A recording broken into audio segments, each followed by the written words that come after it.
ಐತಿಹಾಸಿಕ ತಾಣ ನಂದಿ ಬೆಟ್ಟದಲ್ಲಿ ಪ್ರವಾಸಿಗರು ಪರದಾಡಿದ್ದಾರೆ. ಸನ್ರೈಸ್ ನೋಡೋದಕ್ಕೆ ಬಂದಿದ್ದ ಪ್ರವಾಸಿಗರಿಗೆ ನಿರಾಸೆಯಾಗಿದೆ. ಜಿಟಿ ಮಳೆ ಬರ್ತಾ ಇತ್ತು. ಈ ಮಳೆ ಹಿನ್ನೆಲೆಯಲ್ಲಿ ಪ್ರವಾಸಿಗರು ಪರದಾಡಿದ್ದಾರೆ. ವೀಕೆಂಡ್ ಮಸ್ತಿಗಾಗಿ ನಂದಿ ಹಿಲ್ಸ್ಗೆ ಬಂದಿದ್ರು ಪ್ರವಾಸಿಗರು.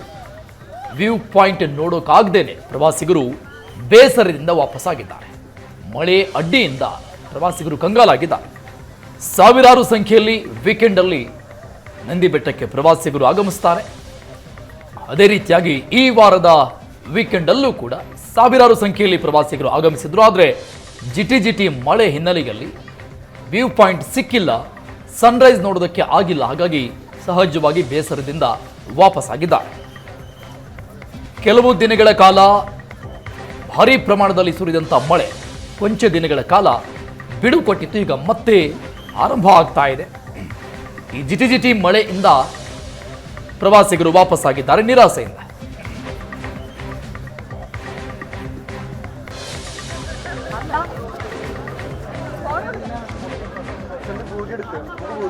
ಐತಿಹಾಸಿಕ ಪ್ರವಾಸಿ ತಾಣ ನಂದಿ ಬೆಟ್ಟಕ್ಕೆ ಸಾವಿರಾರು ಸಂಖ್ಯೆಯಲ್ಲಿ ಪ್ರವಾಸಿಗರು ಬಂದಿದ್ದಾರೆ. ಆದರೆ ಮಳೆಯ ಕಾರಣ ತುಂಬಾ ನಿರಾಸೆಯಿಂದ ಹೋಗ್ತಿದ್ದಾರೆ ಅಂತಾನೆ ಹೇಳ್ಬೋದು.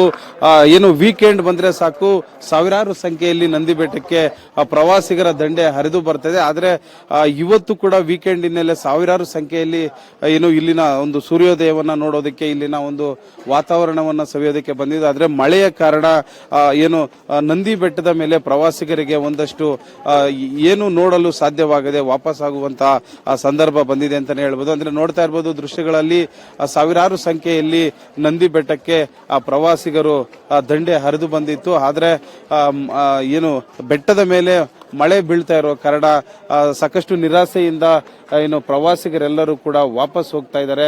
ಸಾವಿರಾರು ಸಂಖ್ಯೆಯಲ್ಲಿ ಬಂದಿದ್ರು. ಮಳೆ ಫಾಗ್ ಇತ್ತು, ಆದ್ರೆ ಮಳೆ ಇರೋ ಕಾರಣ ಹೋಗ್ತಾ ಇದ್ರು. ಬನ್ನಿ ಒಂದಷ್ಟು ಜನ ಮಾತಾಡ್ಸಂತ ಪ್ರಯತ್ನ ಮಾಡೋಣ. ಸರ್, ಈಗ ನಂದಿ ಬೆಟ್ಟದ ಒಂದು ಆಹ್ಲಾದಕರ ವಾತಾವರಣ ನೋಡಕ್ ಬಂದಿದ್ರಿ. ಸೊ ಮಳೆ ಬೀಳ್ತಿದೆ, ಹೇಗ್ ನಿರಾಸೆ ಆಗ್ತಿದೆ? ಅಯ್ಯೋ, ತುಂಬಾನೇ ಬೇಜಾರಾಗ್ತಾ ಇದೆ. ಅದು ಹೆಂಗಾದ್ರೆ ಹೇಳ್ಬಾರ್ದು, ಅಷ್ಟೊಂದು ರೀತಿಯಲ್ಲಿ ಬೇಜಾರಾಗ್ತಾ ಇದೆ. ನಾವು ತುಂಬಾ ಆಸೆಯಿಂದ ಬಂದ್ವಿ, ಏನೋ ಒಂದು ನಿರೀಕ್ಷೆ ಇಟ್ಕೊಂಡ್ ಬಂದ್ವಿ. ಆದ್ರೆ ನಿರೀಕ್ಷೆನೇ ತಪ್ಪೋಯ್ತು ಇಲ್ಲಿ ಮಳೆಯಿಂದ.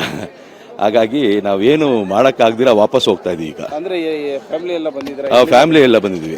ಎರಡು ಫ್ಯಾಮಿಲಿ ಎರಡು ಕಾರಲ್ಲಿ ಬಂದ್ವಿ. ಬಟ್ ಏನು ಪ್ರಯೋಜನ ಇಲ್ಲ, ಮಳೆ ಬೀಳ್ತಾ ಇರೋದ್ರಿಂದ ನಾವು ವಾಪಸ್ ಹೋಗೋಕೆ ಯೋಚನೆ ಮಾಡ್ತಾ ಇದೀವಿ.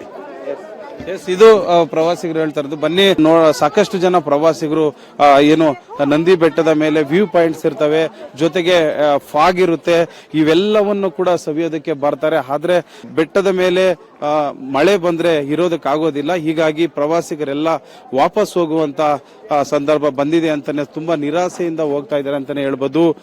ಏನು ಈ ಟಿಪ್ಪು ಡ್ರಾಪ್ ಅಂತೀವಿ, ಟಿಪ್ಪು ಡ್ರಾಪ್ ಕಡೆ ಹೋಗ್ತಾ ಇದೀವಿ. ಇಲ್ಲೂ ಕೂಡ ಸಾವಿರಾರು ಸಂಖ್ಯೆಯಲ್ಲಿ ಬೆಳಗ್ಗೆ ಬಂದು ಒಂದಷ್ಟು ಇಲ್ಲಿನ ಒಂದು ವ್ಯೂ ಪಾಯಿಂಟ್ ಗಳನ್ನ ನೋಡೋದಕ್ಕೆ ಸಾವಿರಾರು ಸಂಖ್ಯೆಯಲ್ಲಿ ಬಂದಿದ್ರು. ನೋಡ್ತಾ ಇರ್ಬೋದು, ಕುಟುಂಬ ಸಮೇತ ಈ ರೀತಿ ಪ್ರವಾಸಿಗರೆಲ್ಲರೂ ಕೂಡ ಸೇರಿರುವಂತದ್ದು. ಆದ್ರೆ ಮಳೆಯ ಕಾರಣ ಎಲ್ಲರೂ ಕೂಡ ಒಂದೆಡೆ ಸೇರೋಕ್ ಆಗ್ತಾ ಇಲ್ಲ, ಒಂದು ಕಡೆ ಕುತ್ಕೊಳ್ಳಕ್ ಆಗ್ತಾ ಇಲ್ಲ, ಒಂದು ವ್ಯೂ ಪಾಯಿಂಟ್ ಗಳನ್ನು ಕೂಡ ನೋಡೋದಕ್ಕೆ ಆಗ್ತಿಲ್ಲ ಅಂತ ನಿರಾಸೆಯಿಂದ ಇದ್ದಾರೆ ಅಂತಾನೆ ಹೇಳಬಹುದು. ಇದು ಏನು ಸದ್ಯಕ್ಕೆ ನಂದಿ ಬೆಟ್ಟದ ಮೇಲೆ ಕಂಡು ಬರ್ತಾ ಇರುವಂತಹ ದೃಶ್ಯಗಳು. ನಂದಿ ಬೆಟ್ಟದಿಂದ ಕ್ಯಾಮರಾಮನ್ ಅಮರೇಶ್ ಜೊತೆ ರವಿಕುಮಾರ್, ಏಷ್ಯಾನೆಟ್ ಸುವರ್ಣ ನ್ಯೂಸ್.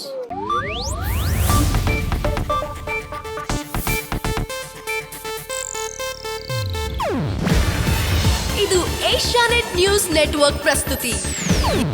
ನೀವು ನೋಡ್ತಿದ್ದೀರಾ ಏಷ್ಯಾನೆಟ್ ಸುವರ್ಣ ನ್ಯೂಸ್.